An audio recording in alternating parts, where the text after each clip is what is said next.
আজকে আমার ছেলের পরীক্ষা শেষ হয়েছে। প্রায় ১৫ দিন ও কষ্ট করেছে পরীক্ষা দেওয়ার জন্য। রাত দিন পড়াশোনা করেছে। যেহেতু ওর হচ্ছে পরীক্ষাটা অনেক বেশি কঠিন। আর ১ম স্কুলে ১ম পরীক্ষা, তাই একটু নার্ভাস হচ্ছিল।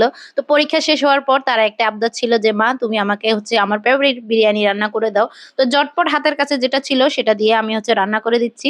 কারণ ওকে আজকে গরুর মাংস দিয়ে রান্না করে দিব না। আজকে মুরগি দিয়ে রান্না করব। ও মুরগিটা হচ্ছে ওর পছন্দ। তো যা মসলা লাগে সবকিছু আমি দিয়ে দিয়েছি। আর প্যাকেট মসলাটা দিয়ে দিয়েছি। তার অর্ধেক দিয়েছি, কারণ বাকি অর্ধেকটা আমি কিন্তু আরেকটা সময় এড করব, যেটার জন্য বিরিয়ানির টেস্টটা কিন্তু দারুণ হয়ে যাবে।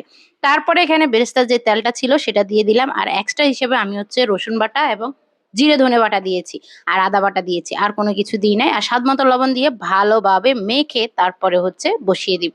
এটাকে আপনারা বিরিয়ানিও বলতে পারেন, আবার তেহারিও বলতে পারেন। আমি সংক্ষেপে এভাবেই রান্না করি। তারপরে হচ্ছে আমি চুলাটা মুছে নিচ্ছি। আমার মতো কার এই রোগটা আছে বলেন তো? প্রায় সময় রান্না করতে গিয়ে হাতটা পুড়ে একদম শেষ করে ফেলি। কারণ হচ্ছে গিয়ে একটু ময়লা পড়লে বা একটু তেল পড়লে তখন কেন জানি না ঘিন্না লাগে। তাই বারবার মুছতে থাকি আর পুড়তে থাকি। যাই হোক, এদিকে আমার মাংসটা কষানো হয়ে গেছে। আমি মাংসটা তুলে নিয়েছি। তারপরে হচ্ছে ধুয়ে রাখা চালটা দিয়ে দিয়েছি। চাল দিয়ে আমি এটাকে আরো ভালোমতো ভেজে নিব। আমার ছেলে-মেয়ের পছন্দের জিনিসগুলা রান্না করতে আমার কিন্তু একদমই আলসেমি লাগে না।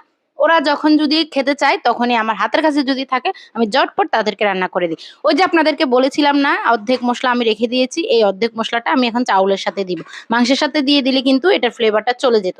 এখন যদি চালের সাথে এটা আমি ভাজতে থাকি তখন হচ্ছে এটার ফ্লেভারটা আরো বেশি বেড়ে যাবে। তাই বিরিয়ানির অর্ধেক প্যাকেট কিন্তু চালের জন্য রেখে দিবেন। তারপরে চালটা ভালোভাবে ভাজা হয়ে যাওয়ার পর আমি এখানে গরম পানি এড করে দিয়েছি। তারপরে আবার স্বাদমতো লবণ দিয়ে দিচ্ছি। এই তো ডেকে রেখে আমি অপেক্ষা করব চালটা হচ্ছে ফুটে আসার জন্য। চালটা ফুলে উঠলে আমি তখন মাংসটা এড করে দিব। বিরিয়ানি তো সবাই রান্না করতে পারে। কিন্তু যখন ছেলেমেয়েরা আবদার করে তখন বিরিয়ানি মনে হয় যেন দ্বিগুণ স্বাদ বেড়ে যায়। আর আমার কাছে তো রান্না করে আমার আপনজনদের খাওয়াতে ভীষণ ভালো লাগে।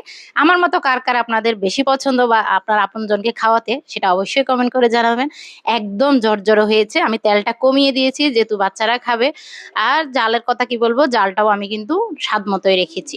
আপনারা যদি স্পাইসি পছন্দ করেন এই পর্যায়ে আরো কিছু কাঁচামরিচ এড করে দিতে পারেন ফালি করে। তারপরে হচ্ছে বেরেস্তাও দিয়ে দিতে পারেন। আমি বেরেস্তাটা দিয়েছিলাম, সেটা স্কিপড হয়ে গেছে। এই যে দেখুন কালারটা জাস্ট ওয়াও! আমার ছেলে তো আমার হাতের এই বিরিয়ানিটা খেতে এত বেশি পছন্দ করে। তো আজকের ভিডিওটি এ পর্যন্ত। আশা করি সবাই ভালো থাকবেন, সুস্থ থাকবেন। আর ভিডিওটি যদি ভালো লেগে থাকে তাহলে অবশ্যই একটা লাইক করে দিয়ে যাবেন প্লিজ।